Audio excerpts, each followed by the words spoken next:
नानबाका एक दूरदराज के द्वीप पर सबसे घातक उच्च सुरक्षा जेल है, जहां से कोई भी जीवित नहीं बच सका है। लेकिन अपनी गुप्त एसएस रैंक क्षमताओं के साथ 13 साल के कैदियों में से एक ने अपने दोस्तों के साथ इस नरक से भागने का फैसला किया है। एक पर्यवेक्षक भागने के सभी रास्ते बंद करने का आदेश देता है, लेकिन कैदी धातु के दरवाजे से भागने में सफल हो जाते हैं। नीली टोपी पहने एक कैदी अदृश्य लेजर जाल को उजागर करने के लिए कार का उपयोग करता है और दूसरों को हास्यपूर्ण चालों से तब तक छोड़ देता है जब तक कि दूसरा कैदी और काली स्ट्राइक शर्ट आसानी से पासवर्ड को क्रैक करके जाल को निष्क्रिय नहीं कर देता। अधिक जाल लगाने के बाद वे नींद लाने वाली गैस से भरी नलिका में चढ़ जाते हैं, एक विशाल गेंद से बच जाते हैं और बमुश्किल बिजली के झटके से बचते हैं। लेकिन अंततः वे उसी सुरंग के माध्यम से सुरक्षित वापस लौट आते हैं।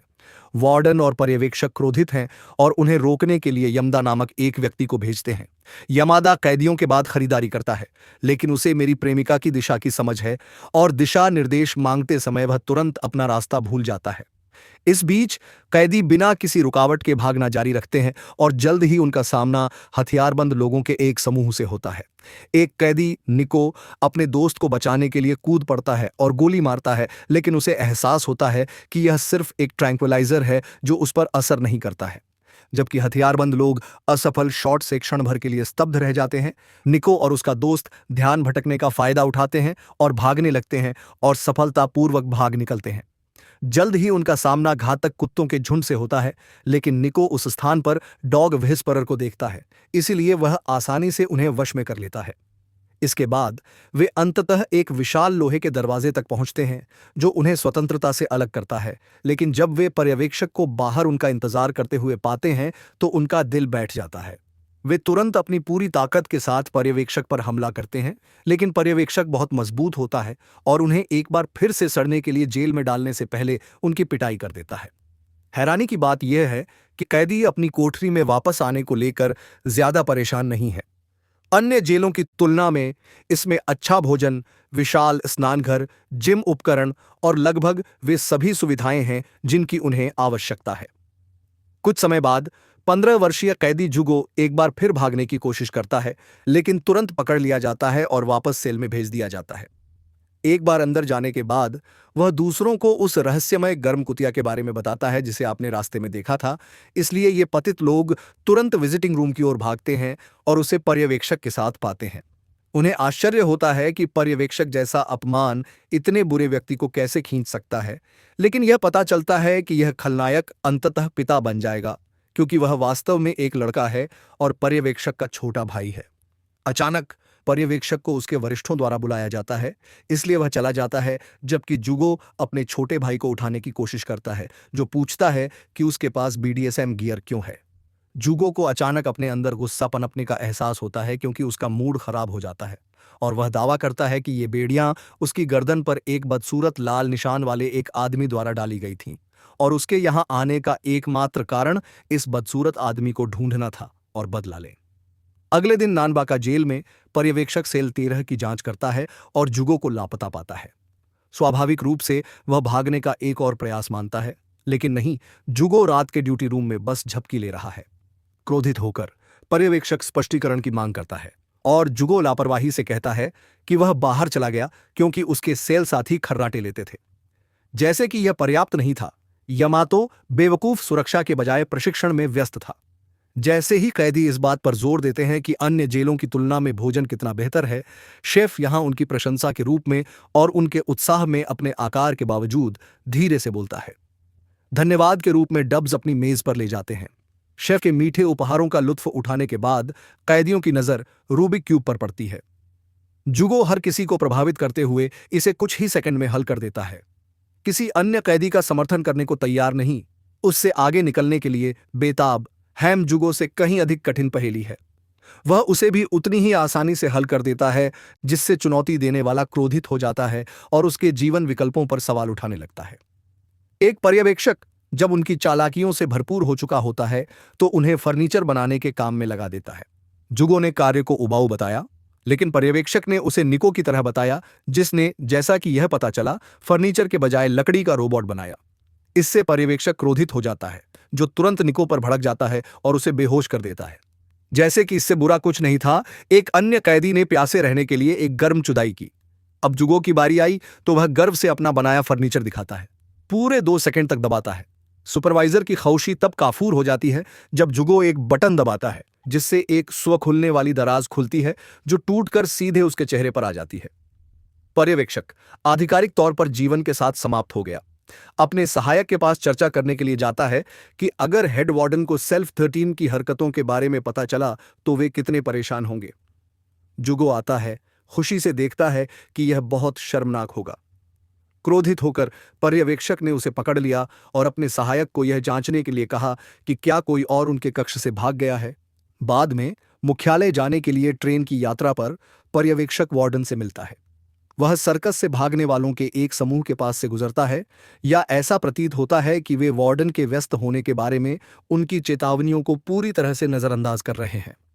उसके कार्यालय में मार्च करते हुए वह उसे कुछ फाइलें सौंपता है, इस बात से अनजान कि वह गुप्त रूप से उसकी प्यासी है। वे गलती से हाथों को छू लेते हैं और वह मुश्किल से अपनी पैंटी पहन पाती है।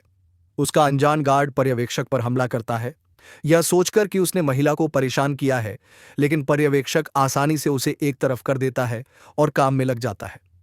उस बकवास के बाद वार्डन और पर्यवेक्षक कैदियों पर चर्चा करते हैं, जिसकी शुरुआत 25 वर्षीय कैदी निको से होती है।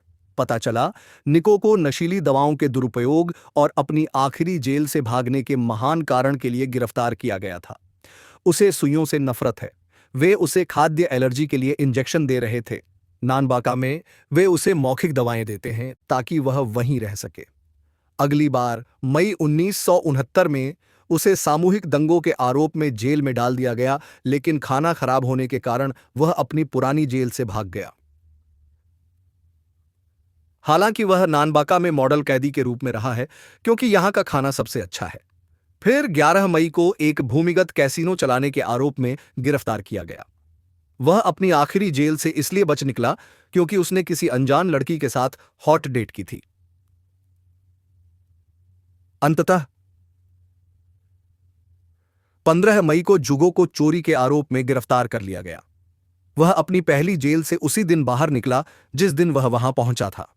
जब वार्डन ने पूछा कि वह पर्यवेक्षक डेड पैंस से क्यों बचता रहता है, तो उसने इसे अपना शौक बताया। अगले दिन हन्यू को उसके रोते हुए सहायक ने रोका, जो सेल्फ 13 के कैदियों द्वारा उसे धमकाने की शिकायत करता है।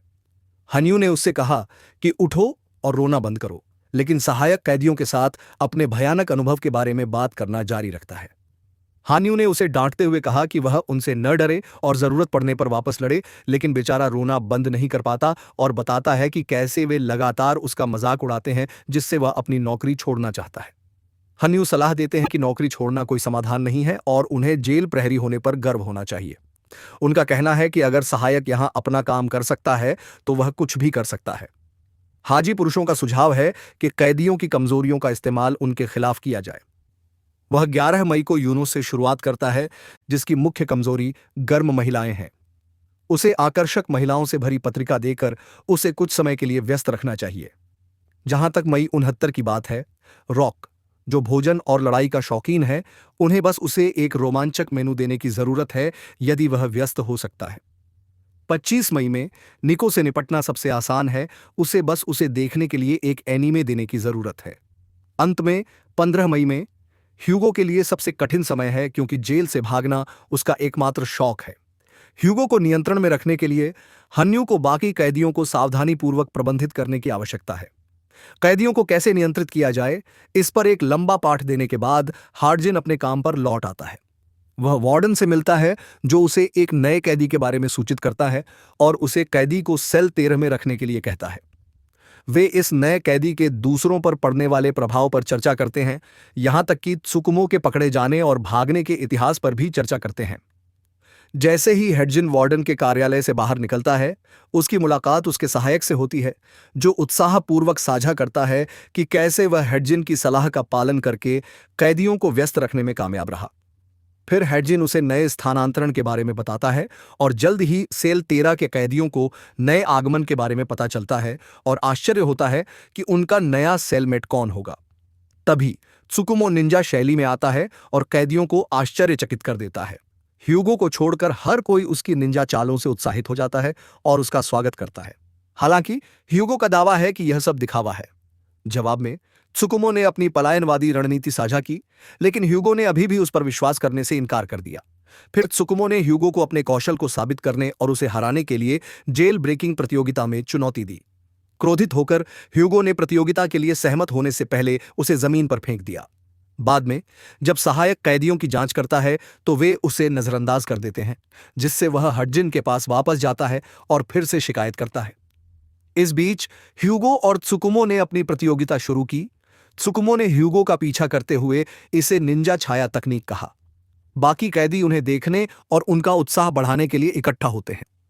ह्यूगो ने लेजर ट्रैप को निष्क्रिय करने के लिए गेट के ताले को तोड़कर और एक कार्ड फेंककर शुरुआत की, जबकि त्सुकुमो बस एक अनजान पिल्ले की तरह उसका पीछा करता है। जल्द ही वे हेडजिन के आमने सामने आ जाते हैं। त्सुकुमो अपनी महान निंजा तकनीकों का प्रदर्शन करने की कोशिश करता है, लेकिन उनका हेडजिन के लिए कोई मुकाबला नहीं है, जो बस उसे मुक्का मारता है और कॉकरोच की तरह एक तरफ फेंक देता है। निडर होकर त्सुकुमो और भी बेकार तकनीकें आजमाता है। पत्तियां और निंजा ब्लेड फेंकें, चींटियों को अनाड़ी होने दें। वह अपनी बेवकूफी भरी निंजा चालों से खुद को फंसाने में कामयाब हो जाता है। बाद में हैडजिन और सहायक ने सीसीटीवी फुटेज की समीक्षा की और पाया कि त्सुकुमो किसी तरह सभी छिपे हुए कैमरों को ढूंढने और जानबूझकर प्रत्येक के लिए पोज देने में कामयाब रहा।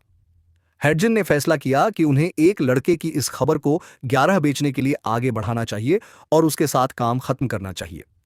अगले दिन अमाटो सेल 13 को तोड़ता है और कैदियों को घोषणा करता है कि कल नए साल की पूर्व संध्या है और सजावट और सफाई करनी होगी, जिसके लिए निश्चित रूप से कैदी जिम्मेदार हैं। इस बीच हार्डजिन सफाई करने के लिए वार्डन के कार्यालय में जाता है और वार्डन अपनी सीट से उसकी प्रशंसा करने से खुद को रोक नहीं पाती है। बाद में वह पर्यवेक्षकों के साथ नंबा जेल में आगामी नए साल के टर्मिनस पर चर्चा करती है, जहां वे हार्डजिन को यह दावा करते हुए चुनौती देते हैं कि पिछले साल उनकी जीत एक अस्थायी थी। जेल में सेल 13 के कैदी पिछले साल की घटनाओं को याद करते हैं, अब तक की यादों का आनंद लेते हैं और नए साल की शुरुआत को चिह्नित करने के लिए जेल से बाहर निकलने का फैसला करते हैं। अगले दिन हर कोई नए साल की समाप्ति की घोषणाओं को सुनने के लिए इकट्ठा होता है। पर्यवेक्षकों में से एक प्रतिभागियों के नाम पढ़ता है और नियमों की व्याख्या करता है। प्रत्येक भवन के कैदियों और अधिकारियों को टीमों में बनाया जाता है और विजेता टीम के प्रत्येक सदस्य को भरपूर पुरस्कार दिया जाता है। गार्डों को वेतन बोनस मिलता है, जबकि विजेता टीम के प्रत्येक कैदी को अपनी पसंद की वस्तु चुनने का मौका मिलता है। जैसे ही वे यह सुनते हैं, सेल 13 के कैदी उत्साहित हो जाते हैं और हार्डजिन के पास दौड़ते हैं और उनसे उन्हें अपने साथियों के रूप में लेने के लिए विनती करते हैं। हालांकि सहायक ने उन्हें सूचित किया कि यह निर्णय वार्डन पर निर्भर है। सौभाग्य से उनके लिए वार्डन मोमोको अपनी शक्ति का दुरुपयोग करती है और टूर्नामेंट के लिए सेल 13 के कैदियों को साइन अप करती है। एक गार्ड अपनी टीम के साथ एक जिम के पास जाता है और सेल के 13 कैदियों के साथ फंसने के लिए उसका मजाक उड़ाता है। बाकी गार्ड आते हैं और वे सभी इस बात को लेकर निरर्थक प्रतिस्पर्धा में लगे रहते हैं कि कौन बेहतर है। यह बकवास कुछ समय तक चलती रहती है, जिससे कैदियों को मुफ्त मनोरंजन मिलता है। जल्द ही पहले कार्यक्रम की घोषणा की जाती है और टिप्पणीकार बताता है कि यह एक सुलेख प्रतियोगिता है। ह्यूगो के बदले इयान मेट्स यह सुनकर भयभीत हो जाते हैं। उम्मीद है कि वह उन्हें राउंड क्लियर करने में मदद कर सकता है। जुबो ने बड़ी खूबसूरती से अपना ब्रश निकाला और काम शुरू कर दिया, लेकिन जल्द ही उन्हें एहसास हुआ कि वह इसमें कितना दयनीय है। उन्हें शर्मनाक ढंग से एहसास होता है कि जुबो केवल जेल से बाहर निकलने में ही कुशल है और कुछ नहीं। शुक्र है, गार्ड, यमातो और एजिनिम अपने उत्तम सुलेख कौशल से सभी को प्रभावित करते हैं। कैदी आश्चर्य से घूरने लगे, क्योंकि पर्यवेक्षक ने उन्हें सूचित किया कि दोनों गार्ड लाइसेंस प्राप्त सुलेखक हैं। एफजीएम की बदौलत टीम सेल्फथिर टीम के लिए पहली जीत हासिल करते हुए अगले दौर में पहुंच गई। ऊपर से वार्डन देखता है और एक प्रेमी प्रेमिका से कामना करता है कि एजिन उसका नाम लिखे। दूसरे आयोजन की घोषणा हो गई है, मोची पाउंडिंग और दुरुमा ड्रॉप की प्रतियोगिता, चाहे इसका जो भी मतलब हो। जाहिरा तौर पर टीम को अपने दुरुमा को मैदान पर उतरने दिए बिना मोची पूरा करना है, जो ताकत और सहन शक्ति की प्रतियोगिता है। यमातो एक बड़ा हथौड़ा लाता है और उसे जुबो को देता है, जो उसका वजन सहन करने में असमर्थ होने के कारण तुरंत उसे